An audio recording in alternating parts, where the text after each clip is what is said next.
नमस्कार, स्वागत है आप सभी का मेरे चैनल पर। आज जो कहानी हम सुनेंगे उसका शीर्षक है नशा, जिसे लिखा है मुंशी प्रेमचंद जी ने। इस कहानी में प्रेमचंद जी ने जिस नशे की बात की है वह है धन और वैभव का नशा, जो जब सिर चढ़कर बोलता है तो व्यक्ति का व्यवहार किस प्रकार बदल जाता है। यही हमारी आज की कहानी का विषय है। तो आइए बिना किसी देरी के चलते हैं कहानी की तरफ। ईश्वरी एक बड़ी जमींदार का लड़का था। मैं एक गरीब का लड़का, जिसके पास मेहनत मजदूरी के सिवा और कोई जायदाद न थी। हम दोनों में परस्पर बहसें होती रहती थी। मैं जमींदारी की बुराई करता, उन्हें हिंसक पशु और खून चूसने वाली जोंक और वृक्षों की चोटी पर फूलने वाला बंजा कहता। वह जमींदारों का पक्ष लेता, पर स्वभावतः उसका पहलू कुछ कमजोर होता था, क्योंकि उसके पास जमींदारों के अनुकूल कोई दलील न थी। वह कहता कि सभी मनुष्य बराबर नहीं होते, छोटे बड़े हमेशा होते रहते हैं और होते रहेंगे। लचर दलील थी। किसी मानुषीय या नैतिक नियम से इस व्यवस्था का औचित्य सिद्ध करना कठिन था। मैं इस वाद विवाद की गर्मी गर्मी में अक्सर तेज हो जाता और लगने वाली बात कह जाता, लेकिन ईश्वरी हार कर भी मुस्कुराता रहता था। मैंने उसे कभी गर्म होते नहीं देखा। शायद इसका कारण यह था कि वह अपने पक्ष की कमजोरी समझता था। नौकरों से वह सीधे मुंह बात नहीं करता था। अमीरों में जो एक बेदर्दी और उदंडता होती है, इसमें उसे भी प्रचुर भाग मिला था। नौकर ने बिस्तर लगाने में जरा भी देर की, दूध जरूरत से ज्यादा गर्म या ठंडा हुआ, साइकिल अच्छी तरह साफ नहीं हुई तो वह अपने आप ही से बाहर हो जाता। सुस्ती या बदतमीजी उसे जरा भी बर्दाश्त न थी। पर दोस्तों से, विशेषकर मुझसे, उसका व्यवहार सौहार्द और नम्रता से भरा होता था। शायद इसकी जगह मैं होता तो मुझ में भी वही कठोरताएं पैदा हो जाती जो उसमें थी, क्योंकि मेरा लोक प्रेम सिद्धांतों पर नहीं, निजी दशाओं पर टिका हुआ था। लेकिन वह मेरी जगह होकर भी शायद अमीर ही रहता, क्योंकि वह प्रकृति से ही विलासी और ऐश्वर्य प्रिय था। अब की दशहरों की छुट्टी में मैंने निश्चय किया कि घर न जाऊंगा। मेरे पास किराए के लिए रुपये न थे और घर वालों को तकलीफ नहीं देना चाहता था। मैं जानता हूँ वे मुझे जो कुछ देते थे वह उनकी हैसियत से बहुत ज्यादा था। उसके साथ ही परीक्षा का ख्याल भी था। अभी बहुत कुछ पढ़ना है। बोर्डिंग हाउस में भूत की तरह अकेले पढ़े रहने को जी भी नहीं चाहता था। इसलिए जब ईश्वरी ने मुझे अपने घर का न्योता दिया तो मैं बिना आग्रह के राजी हो गया।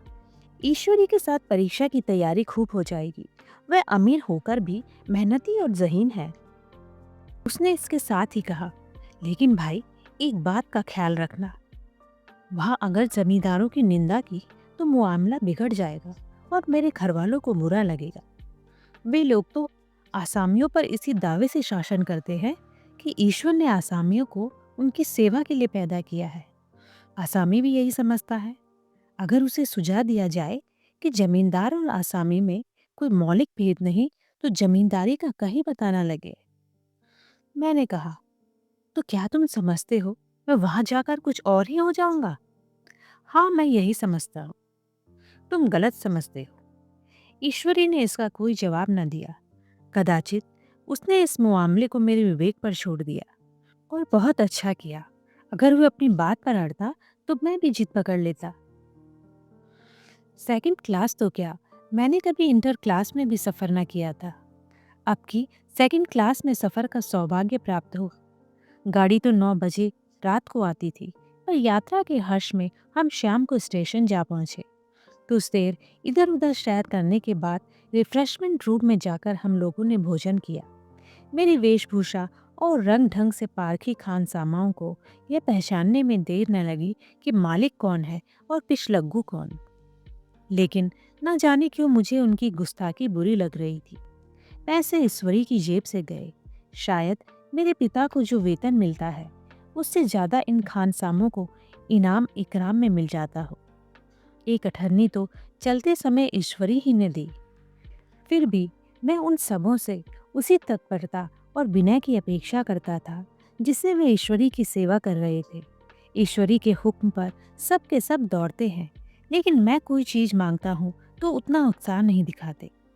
मुझे भोजन में कुछ स्वाद न मिला। यह भेद मेरे ध्यान को संपूर्ण रूप से अपनी ओर खींचे हुआ था। गाड़ी आई, हम दोनों सवार हुए। खान सामो ने ईश्वरी को सलाम किया, मेरी ओर देखा भी नहीं। ईश्वरी ने कहा, कितने तमीज़दार हैं ये सब, एक हमारे नौकर हैं, ये कोई काम करने का ढंग नहीं। मैंने खट्टे मन से कहा, इसी तरह अगर तुम अपने नौकरों को भी 8 आने रोज इनाम दिया करो तो शायद इनसे ज़्यादा तमीज़दार हो जाए। तो क्या तुम समझते हो कि ये सब केवल इनाम के लालच से इतना अदब करते हैं? जी नहीं, कदापि नहीं। तमीज़ और अदब तो इनके रक्त में मिल गया है। गाड़ी चली, डाक थी, प्रयाग से चली तो प्रतापगढ़ जाकर रुकी। एक आदमी ने हमारा कमरा खोला। मैं तुरंत चिल्ला उठा, दूसरा दर्जा है, सेकंड क्लास है। उस मुसाफिर ने डिब्बे के अंदर आकर मेरी ओर एक विचित्र उपेक्षा की दृष्टि से देखकर कहा, जी हाँ, सेवक इतना समझता है, और बीच वाले बर्थ पर बैठ गया। मुझे कितनी लज्जा आई, कह नहीं सकता। भोर होते होते हम लोग मुरादाबाद पहुंचे। स्टेशन पर कई आदमी हमारा स्वागत करने के लिए खड़े थे। 2 भद्र पुरुष थे, 5 बेगार। बेगारों ने हमारा लगेज उठाया। 2 भद्र पुरुष पीछे पीछे चले। एक मुसलमान था, रियासत अली, दूसरा ब्राह्मण था, राम हरक। दोनों ने मेरी ओर अपरिचित नेत्रों से देखा, मानो कह रहे हो, तुम कौवे होकर हंस के साथ कैसे? रियासत अली ने ईश्वरी से पूछा, क्या बाबू साहब के आपके साथ पढ़ते हैं? ईश्वरी ने जवाब दिया, हाँ, साथ पढ़ते भी हैं और साथ रहते भी हैं।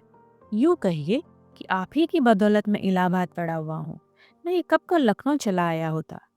अब की मैं इन्हें घसीट लाया। इनके घर से कई तार आ चुके थे, मगर मैंने इनकारी जवाब दिलवा दिए। आखिर तार तो अर्जेंट था, जिसकी फीस 4 आने प्रति शब्द है, पर यहाँ से भी उसका जवाब इनकारी ही गया। दोनों सज्जनों ने मेरी ओर चकित नेत्रों से देखा, आतंकित हो जाने की चेष्टा करते जान पड़े। रियासत अली ने अर्धशंका के स्वर में पूछा, लेकिन आप बड़े सादे लिबास में रहते हैं।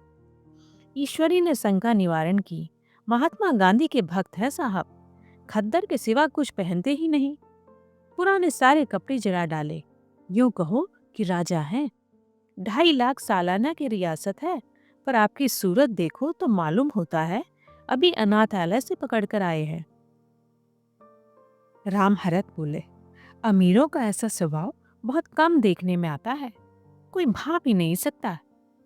रियासत अली ने समर्थन किया, आपने महाराजा चांगली को देखा होता तो दांतों तले उंगली दबाते।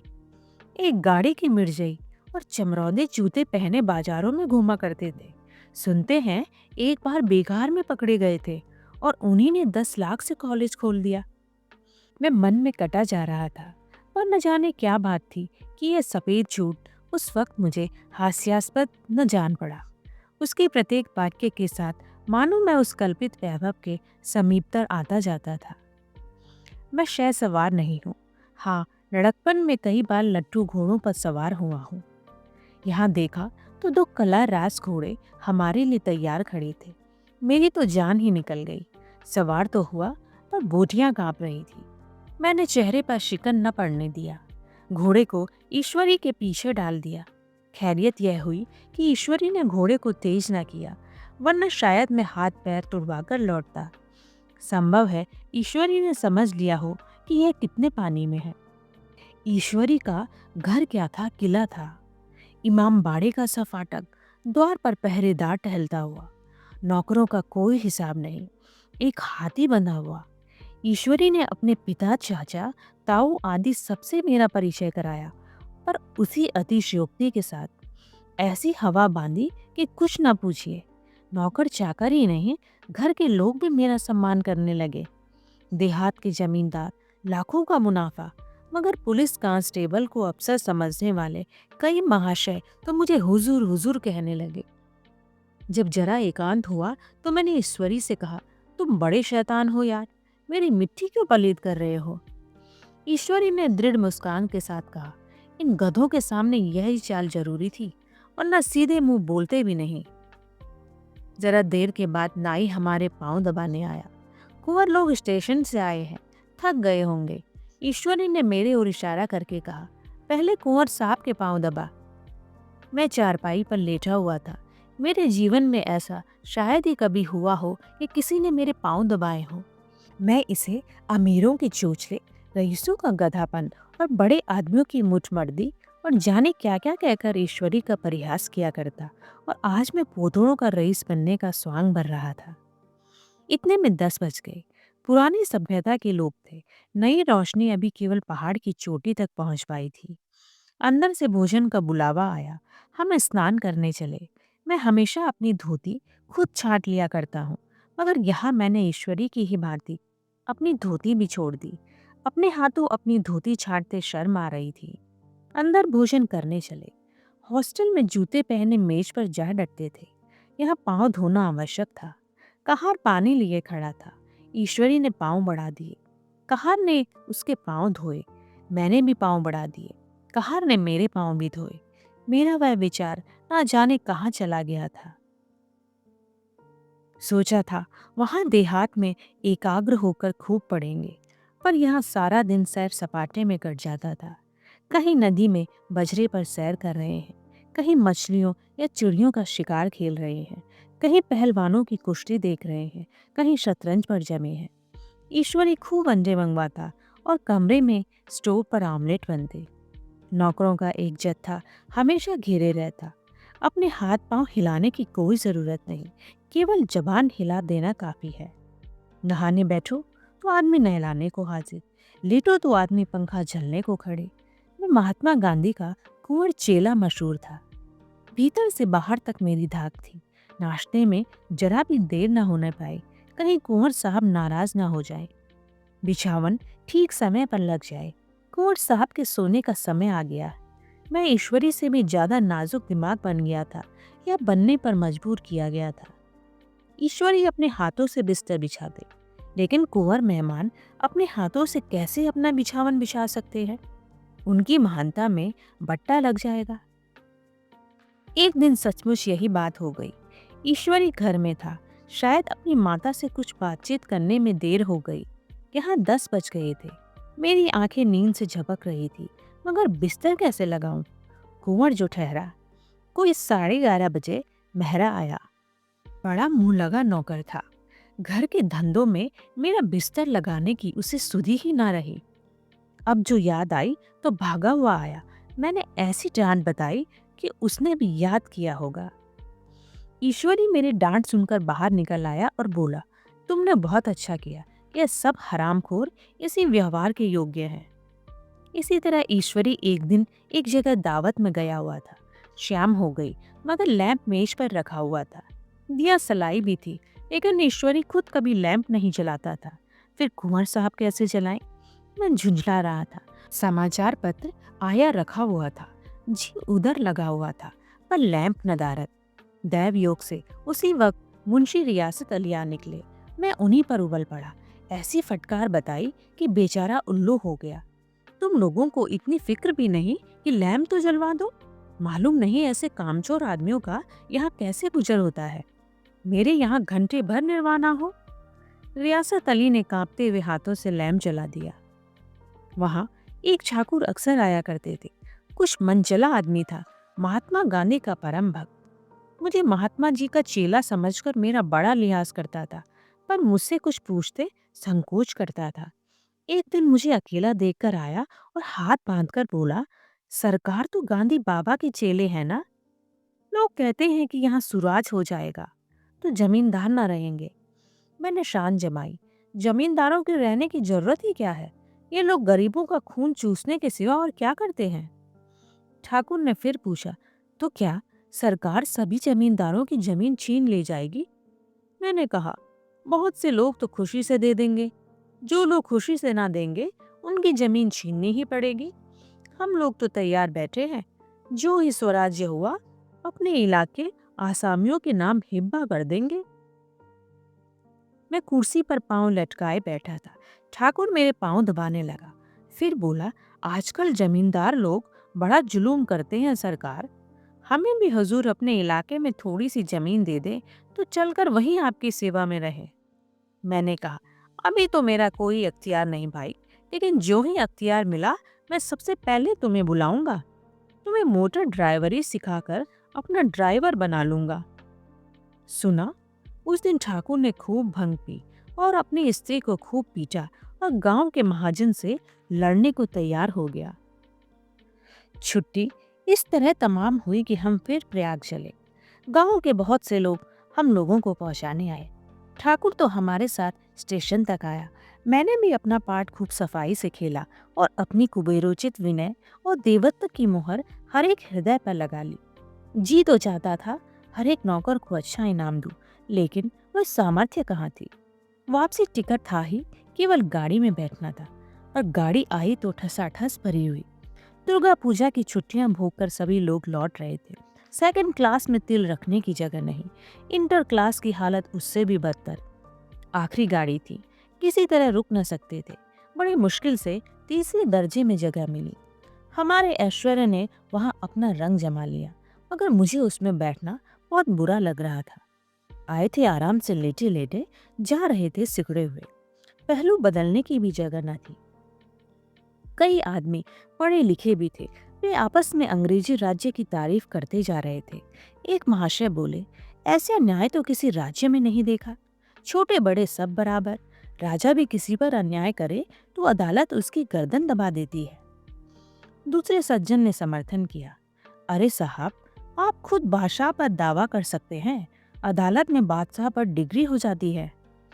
एक आदमी जिसकी पीठ पर बड़ा गट्ठर बंधा हुआ था, कलकत्ते जा रहा था।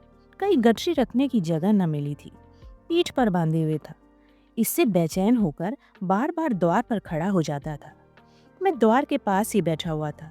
उसका बार बार आकर मेरे मुंह को अपनी गठरी से रगड़ना मुझे बहुत बुरा लग रहा था। एक तो हवा यूं ही कम थी, दूसरे उस गंवार का आकर मेरे मुंह पर खड़ा हो जाना मानो मेरा गला दबाना था। मैं कुछ देर तक जब्त किए बैठा रहा। एकाएक मुझे क्रोध आ गया। मैंने उसे पकड़कर पीछे ठेल दिया और 2 तमाचे जोर जोर से लगाए। उसने आंख निकाल कर कहा, क्यों मारते हो बाबूजी? हमने भी किराया दिया है।